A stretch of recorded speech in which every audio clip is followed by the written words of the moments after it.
Hello friends, welcome to online study series. तो friends आज है 2 दिसंबर 2020। तो 2 दिसंबर 2020 से करंट अफेयर के जितने भी इंपॉर्टेंट क्वेश्चन बन सकते हैं हम सारे इस वीडियो के माध्यम से कवर करने वाले हैं। तो वीडियो पसंद आ जाए तो वीडियो को लाइक कर दीजिएगा, और अभी तक आपने मेरे चैनल को सब्सक्राइब नहीं किया है तो प्लीज़ मेरे चैनल को सब्सक्राइब कर लीजिए। साथ ही साथ ये नोटिफिकेशन वाली घंटी को भी प्रेस कर लीजिएगा ताकि मेरी आगे आने वाली समस्त वीडियो का नोटिफिकेशन हमेशा आपको मिलता रहे। तो चलिए फ्रेंड्स, हम इस वीडियो को बिना किसी देरी के स्टार्ट करते हैं।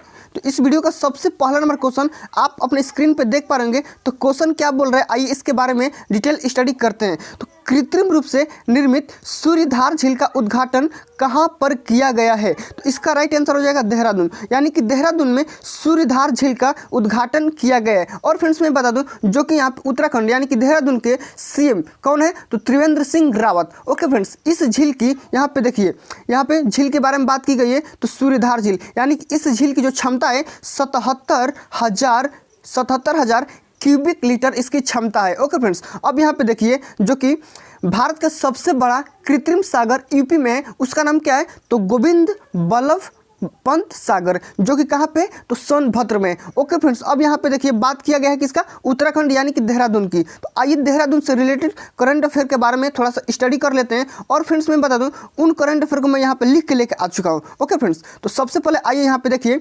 सोंग बांध पेयजल परियोजना कहाँ पे लागू किया गया था? जो कि उत्तराखंड में सौधाना गांव में देहरादून में स्थित है। भारत का पहला लाइकेन पार्क कहाँ पे है? तो देहरादून में ये, जो कि मुनस्याई पिथौरागढ़ में है।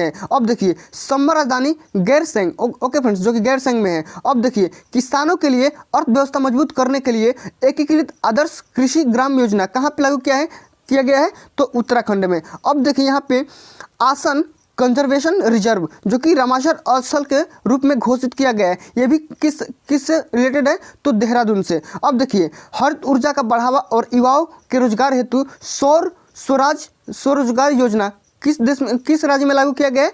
तो मतलब कि उत्तराखंड में। अब देखिए राज्य भर में संस्कृत ग्राम विकसित करने वाला फैसला इसी मतलब कि स्टेट में लिया गया है। अब देखिए देश का पहला हिम तेंदुआ संरक्षण केंद्र उत्तरकाशी में स्थापित किया जाएगा। अब देखिए यहाँ पे और कुछ बारे में जान लेते हैं। तो आगे यानी इस वीडियो को सबसे मतलब नेक्स्ट क्वेश्चन की तरफ बढ़ते हैं। तो क्वेश्चन बोल रहे हैं कि राष्ट्रीय डेयरी विकास बोर्ड यानी कि एनडीडीबी का नया अध्यक्ष किसे चुना गया है? एनडीडीबी का फुल फॉर्म क्या है? तो national dairy development board. Okay friends, तो नेशनल डेयरी डेवलपमेंट बोर्ड का मतलब कि नया अध्यक्ष किसे चुना गया है? तो वर्षा जोशी का। तो वर्षा जोशी को एनडीडीबी के नया अध्यक्ष चुन लिया गया है। और फ्रेंड्स मैं बता दूं, इन्हें दिलीप रथ के जगह नियुक्त किया गया है। 1 दिसंबर से को इन्होंने अपना पदभार ग्रहण करना शुरू कर दिया था। और फ्रेंड्स मैं बता दूं, अगले आदेश तक ये अपना पदभार संभालेंगे। और फ्रेंड्स यहाँ पे बात करते हैं वर्षा जोशी का। तो वर्षा जोशी इससे पहले केंद्रीय मत्स्य पालन, पशुपालन और डेयरी मंत्रालय के संयुक्त सचिव थे। ओके फ्रेंड्स, अच्छा मैं बता दूं आपको कि वर्तमान समय में इस मंत्रालय के मंत्री कौन है? तो गिरिराज सिंह है। ओके फ्रेंड्स, अब देखिए एनडीडीबी का बात किया गया है। तो एनडीडीबी का स्थापना कब किया गया था? तो 16 जुलाई 1965 को। हेडक्वार्टर कहाँ पे? तो आनंद कहाँ पे? तो गुजरात में स्थित है। ओके फ्रेंड्स, अब हम बढ़ते हैं नेक्स्ट क्वेश्चन के बारे में, जो कि अगला क्वेश्चन अपने स्क्रीन पे देखिए। मैं काफ़ी इंपॉर्टेंट क्वेश्चन लेकर आ चुका हूँ। वीडियो पसंद आ रहा होगा तो फ्रेंड्स वीडियो को लाइक और कमेंट अपने दोस्तों में शेयर भी कर दीजिएगा। चलिए बढ़ते हैं क्वेश्चन की तरफ। तो लोकसभा के नए महासचिव कौन नियुक्त हुए हैं? तो लोकसभा के नए महासचिव कौन नियुक्त किए गए हैं? तो उत्पल कुमार सिंह। तो उत्पल कुमार सिंह जी को लोकसभा के नए महासचिव नियुक्त कर दिए गए हैं। ओके फ्रेंड्स, अब यहाँ पे देखिए लोकसभा संसद का दूसरा सदन होता है। लोकसभा संसद का दूसरा सदन होता है। 1 दिसंबर से इन्होंने अपना कार्यकाल यहाँ पे संभालेंगे। ओके फ्रेंड्स, संभाल रहे हैं। और फ्रेंड्स मैं बता दूं, इन्होंने स्नेहलता श्रीवास्तव के जगह पे नियुक्त किए गए हैं। स्नेहलता श्रीवास्तव कौन थे? तो लोकसभा की प्रथम मतलब कि महासचिव, जो कि 2017 से 2020 तक मतलब कि पद पर अपना मतलब कि अडिग रही। ओके फ्रेंड्स, मैं बता दूं ये 1986 बैच के, जो कि कौन? ये उत्पल कुमार सिंह। तो उत्पल कुमार सिंह ये 1986 बैच के आईएएस मतलब कि कैडर के मतलब कि कौन थे? ऑफिसर थे। ओके फ्रेंड्स, चलिए अब हम बढ़ते हैं फ्रेंड्स अगले क्वेश्चन की तरफ, जो कि यहाँ पे अगले क्वेश्चन की तरफ बढ़ने से पहले और यहाँ पे थोड़ा सा जानकारी ले लेते हैं जो कि लोकसभा के बारे में। तो फ्रेंड्स मैं बता दूं कि लोकसभा के अध्यक्ष अभी कौन है, तो देखिए ओम बिरला मतलब कि नियुक्त किए गए हैं। और फ्रेंड्स मैं बता दूं कि वर्तमान में लोकसभा जो चल रहा है ये कौन सी मतलब 17वीं लोकसभा चल रहा है।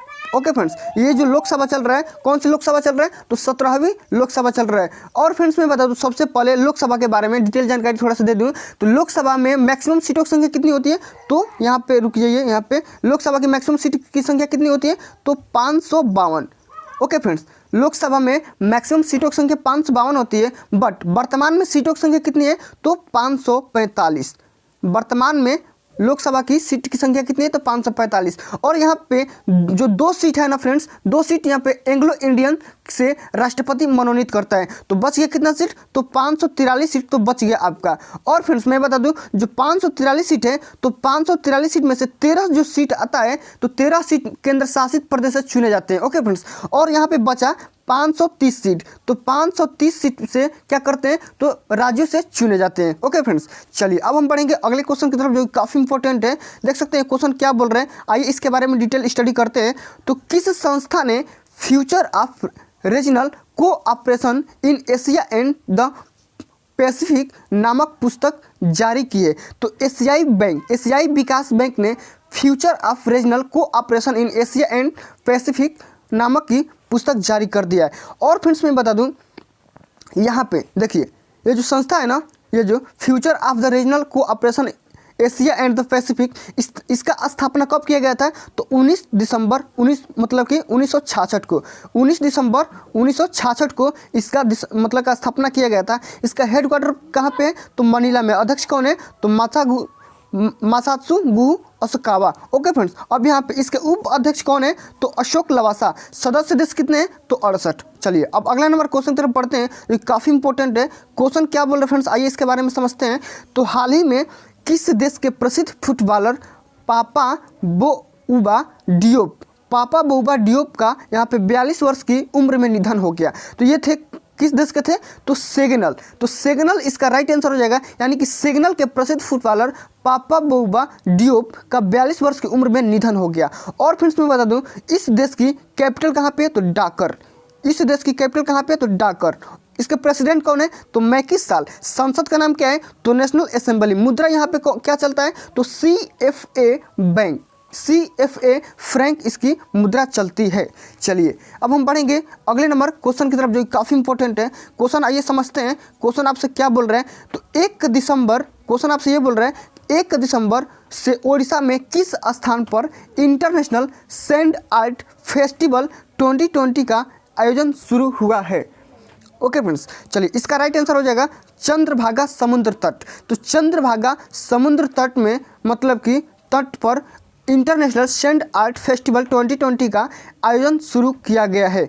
और फ्रेंड्स मैं बता दूं यहाँ पे इस फेस्टिवल के ब्रांड एम्बेसडर कौन है, तो सुदर्शन पटनायक जो कि इसके ब्रांड एम्बेसडर है। ये कहाँ के, तो ओडिशा के ही है। ओके फ्रेंड्स, चलिए यहाँ पे थोड़ा सा इसके बारे में थोड़ा सा और करंट अफेयर के बारे में जान लेते हैं, जो कि मैं यहाँ पे लिख के लेके आ चुका हूँ। देखिए राज्य मानवाधिकार आयोग के चेयरमैन कौन है, तो विजय कृष्ण पटेल।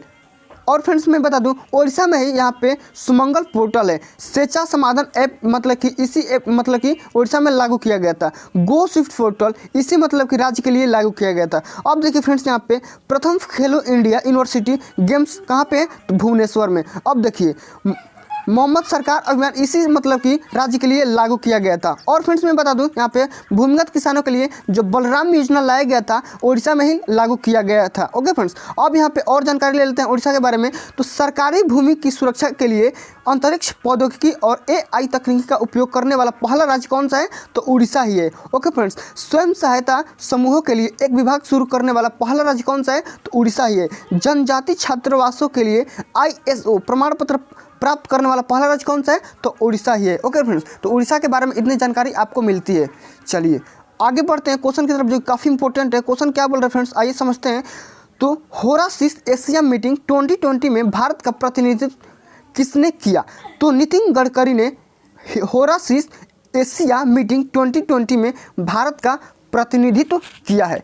ओके फ्रेंड्स, चलिए तो ये मतलब कि इसका प्रतिनिधित्व तो नितिन गडकरी ने कर दिया, लेकिन ये किसके द्वारा किया गया था? तो वीडियो कॉन्फ्रेंसिंग के माध्यम से किया गया था, जो कि जापान में किया गया था। और फ्रेंड्स मैं बता दूं नितिन गडकरी कौन है, तो यह थे केंद्रीय परिवहन और सड़क मंत्री। केंद्रीय परिवहन और सड़क मंत्री हैं नितिन गडकरी। चलिए अब अगला नंबर क्वेश्चन की तरफ बढ़ते हैं, जो काफ़ी इंपॉर्टेंट है। क्वेश्चन आपसे क्या बोल रहे फ्रेंड्स, आइए इसके बारे में डिटेल स्टडी करते हैं। तो सीरम इंस्टीट्यूट ऑफ इंडिया के ऑक्सफोर्ड यूनिवर्सिटी और एस्ट्राजेनेका के साथ मिलकर किस कोविड-19 वैक्सीन के निर्माण के लिए साझेदारी किए? तो कोविड-19 का वैक्सीन कौन है? तो कोविशील्ड। तो कोविशील्ड मतलब वैक्सीन के लिए सीरम इंस्टीट्यूट ऑफ इंडिया ने ऑक्सफोर्ड यूनिवर्सिटी और एस्ट्राजेनेका के साथ मिलकर मतलब कि वैक्सीन बनाने का निर्माण की साझेदारी किया है। और फ्रेंड्स मैं बता दूं जो सीरम इंस्टीट्यूट है इसका मतलब कि स्थापना कब किया गया था? तो 1966 में किया गया था। इसका हेडक्वार्टर कहाँ पे है? तो पुणे में। संस्थापक कौन है? तो साइरस मतलब कि साइरस और कौन है? पूनावाला। जो कि सीईओ इसके कौन है? तो आदर पूनावाला। और फ्रेंड्स यहाँ पे बता दूं एस्ट्राजेनेका के बारे में, एस्ट्राजेनेका के बारे में। तो फ्रेंड्स मैं बता दूं एस्ट्राजेनेका के मतलब कि स्थापना कब किया गया था? तो 1999 में इसका स्थापना किया गया था। इसका हेडक्वार्टर कहाँ पे है? तो कैम्ब्रिज जो कि ब्रिटेन में है। चेयरमैन कौन है? तो लिफ जोहानसन। और इसके सीईओ एस्ट्राजेनेका के सीईओ कौन है? तो है इसके पास्कल सोरियट। ओके फ्रेंड्स, चलिए अब हम बढ़ते हैं अगले नंबर क्वेश्चन के बारे में, जो काफ़ी इंपॉर्टेंट है। क्वेश्चन क्या बोल रहे हैं फ्रेंड्स, आइए इसके बारे में डिटेल स्टडी करते हैं। तो फार्मूला 1 बहरीन ग्रैंड प्रिक्स 2020 का खिताब किसने जीता है? तो लुइस हैमिल्टन ने बहरीन ग्रैंड प्रिक्स 2020 का खिताब जीत चुके हैं। और फ्रेंड्स मैं बता दूं जो आपका बहरीन है तो बहरीन की कैपिटल कहाँ पे? तो मनामा में है। बहरीन की कैपिटल कहाँ पे? तो मनामा में। इसके सम्राट कौन है? तो हमाद बिन ईसा अल खलीफा। नए क्राउन प्रिंस कौन है और पीएम कौन है? तो सलमान बिन हमाद अल खलीफा। और फ्रेंड्स मैं बता दूं जो यहाँ पे बहरीन है तो बहरीन का यहाँ पे संसद का नाम क्या है? तो नेशनल असेंबली। यहाँ पे बहरीन में मुद्रा क्या कौन सा चलता है? तो दिनार चलता है। मुद्रा का नाम क्या है? तो दिनार। ओके फ्रेंड्स, चलिए अब हम बढ़ते हैं अगले नंबर क्वेश्चन की तरफ, जो काफ़ी इंपॉर्टेंट है। आइए इसके बारे में थोड़ा सा जानकारी लेते हैं। तो यूएस एयर क्वालिटी इंडेक्स 2020 में विश्व का सबसे प्रदूषित शहर कौन सा है? तो लाहौर कौन सा है? तो यूएस एयर क्वालिटी इंडेक्स 2020 में विश्व का सबसे प्रदूषित शहर बन गया है। और फ्रेंड्स मैं बता दूं जो न्यू दिल्ली का स्थान है 2nd नंबर पे और काठमांडू का जो स्थान है 3रा नंबर पे, जो कि विश्व स्तर पे यूएस एयर क्वालिटी इंडेक्स 2020 में विश्व का सबसे प्रदूषित ये सब शहर के स्थान रहे हैं, जिसमें लाहौर जो पाकिस्तान में है तो पाकिस्तान में ये लाहौर का स्थान प्रथम है, न्यू दिल्ली का स्थान 2nd पे है और काठमांडू का स्थान 3य पे है। ओके फ्रेंड्स, चलिए अब यहाँ पे फ्रेंड्स मैं बता दूँ अगला नंबर क्वेश्चन की तरफ बढ़ते हैं, जो क्या बोल रहा है क्वेश्चन कि संगीता श्रीवास्तव किस विश्वविद्यालय की प्रथम महिला कुलपति वीसी बनी है? तो इलाहाबाद विश्वविद्यालय की मतलब कि संगीता श्रीवास्तव इस विश्वविद्यालय की प्रथम महिला कुलपति बन चुकी है। और फ्रेंड्स मैं बता दूं सबसे पहले आपको कि यहाँ पे इलाहाबाद यूनिवर्सिटी जो कहाँ पे? यूपी में है। इलाहाबाद यूनिवर्सिटी कहाँ पे? तो यूपी में है। चलिए अब हम बढ़ते हैं फ्रेंड्स अगले नंबर क्वेश्चन की तरफ, जो काफ़ी इंपॉर्टेंट है। चलिए क्वेश्चन क्या बोल रहे हैं आइए समझते हैं कि वाफ्टा के ब्रेक थ्रू इंडिया पहल के ब्रांड एम्बेसडर कौन बने हैं? तो ए आर रहमान वाफ्टा की ब्रेक थ्रू इंडिया पहल के न्यू ब्रांड एम्बेसडर बन चुके हैं। ओके फ्रेंड्स, तो चलिए फ्रेंड्स सबसे पहले हम जानते हैं यहाँ पे बाफ्टा BAFTA बाफ्टा का फुल फॉर्म क्या होता है? तो British academy of film and television arts. क्या बोला मैंने? तो British academy of film and television arts इसका बाफ्टा का फुल फॉर्म होता है। और फ्रेंड्स मैं बता दूं कि बाफ्टा जो ये मतलब कि बाफ्टा जो संस्था है इसका संस्थापन कब किया गया था? तो इसका मतलब कि गठन किया गया था 1947 में। और फ्रेंड्स इसका हेडक्वार्टर कहाँ पे? तो लंदन में। प्रेसिडेंट कौन है इसके? तो लंदन के प्रेसिडेंट कौन है? तो प्रिंस विलियम। चेयरमैन कौन है? तो कृष्णेंद्र मजूमदार। और यहाँ पे इसके सीईओ कौन है? तो बाफ्टा के सीईओ है एमेंडा बेरी। ओके फ्रेंड्स, चलिए अब बढ़ते हैं हम इस वीडियो के सबसे लास्ट नंबर क्वेश्चन के बारे में, जो कि इस क्वेश्चन का हम थोड़ा सा डिटेल में बताने वाले हैं। तो इस वीडियो पे शुरू से अंत जरूर बने रहिएगा। और अभी तक आपने इस वीडियो को लाइक नहीं किया है तो लाइक और कमेंट और अपने दोस्तों में भी शेयर कर दीजिएगा। चलिए क्या बोल रहा है क्वेश्चन, 1 दिसंबर से किस राज्य में हॉर्नबिल त्यौहार शुरू किया गया है। तो हॉर्नबिल त्यौहार किस मतलब कि राज्य में शुरू किया गया है? तो नागालैंड में। तो नागालैंड में 1 दिसंबर से हॉर्नबिल त्यौहार शुरू किया गया है। और फ्रेंड्स मैं बता दूं, इस मतलब कि त्यौहार का मतलब कि आयोजन किया जा रहा है 1 तारीख से शुरू है और 5 दिसंबर को ख़त्म हो जाएगा। फ्रेंड्स मैं बता दूं कि इसके पहले हमेशा 1 से लेकर 10 दिसंबर के बीच में इस हॉर्नबिल त्यौहार को मनाया जाता था, लेकिन इस बार 1 से 5 दिसंबर तक ही इस मतलब कि त्यौहार को मनाया जाएगा, यानी कि इसका आयोजन किया जाएगा। और फ्रेंड्स मैं बता दूं इस त्यौहार का ये 21वां संस्करण होगा। इस त्यौहार का ये 21वां संस्करण होगा। फ्रेंड्स मैं बता दूं ये जो त्यौहार मनाया जाता है ये एक मतलब कि नागालैंड में एक नागा नाम की जनजाति है, नागा नाम की जनजाति है जो कि वही मतलब कि क्या करती है, इस त्यौहार का आयोजन करती है, जो कि किसका कहने लिए करती है? तो संस्कृति, विरासत और परंपराओं को प्रदर्शित करने के लिए इस मतलब त्यौहार का आयोजन किया जाता है। फ्रेंड्स मैं बता दूं कि हॉर्नबिल फेस्टिवल को फेस्टिवल ऑफ फेस्टिवल्स भी कहा जाता है। वैसे हॉर्नबिल एक पक्षी का नाम है, यानी बर्ड्स का नाम है। फ्रेंड्स मैं बता दूं जो हॉर्नबिल है एक पक्षी का नाम है।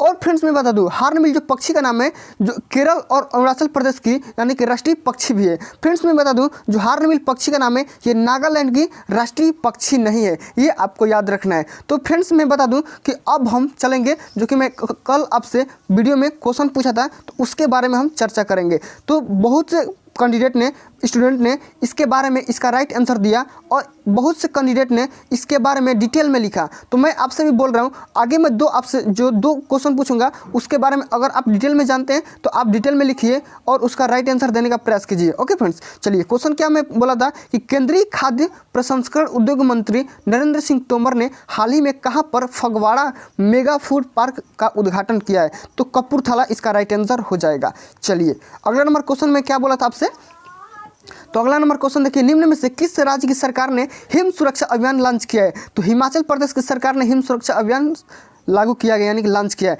तो आज का सवाल जो कि बहुत इंपॉर्टेंट है, इस क्वेश्चन को आपको इस क्वेश्चन का आंसर आपको कमेंट बॉक्स में देना ही देना है। चलिए हाल ही में किस खेल संस्था को राष्ट्रीय खेल महासंघ के रूप में मान्यता प्रदान की गई है? तो इसका राइट आंसर आप अपने कमेंट बॉक्स में दीजिए। चलिए अगला नंबर के क्वेश्चन की तरफ बढ़ते हैं जो काफ़ी इंपॉर्टेंट है। क्वेश्चन क्या बोल रहे हैं कि 26 नवंबर 2020 को आभासी रूप से तीसरे ग्लोबल रिन्यूएबल यानी कि energy investors meet and expo का उद्घाटन किसने किया? तो नरेंद्र मोदी, पीयूष गोयल या वेंकैया नायडू या रामनाथ कोविंद? आपको इसी 4 ऑप्शन में आपको राइट आंसर चूज करना है। तो फ्रेंड्स आज के लिए बस इतना ही, मिलते हैं अगले वीडियो में। अगर ये वीडियो आपको अच्छा लगा होगा, हेल्पफुल लगा होगा तो प्लीज़ इस वीडियो पर लाइक, कमेंट और अपने दोस्तों में शेयर कर दीजिए। और फ्रेंड्स मैं बता दूं अभी तक आपने मेरे चैनल को सब्सक्राइब नहीं किया है तो प्लीज़ मेरे चैनल को सब्सक्राइब करके बेल वाली घंटी जरूर प्रेस कर लीजिएगा ताकि मेरी आगे आने वाली समस्त वीडियो का नोटिफिकेशन हमेशा आपको मिलता रहे। तो फ्रेंड्स जय हिंद, जय भारत।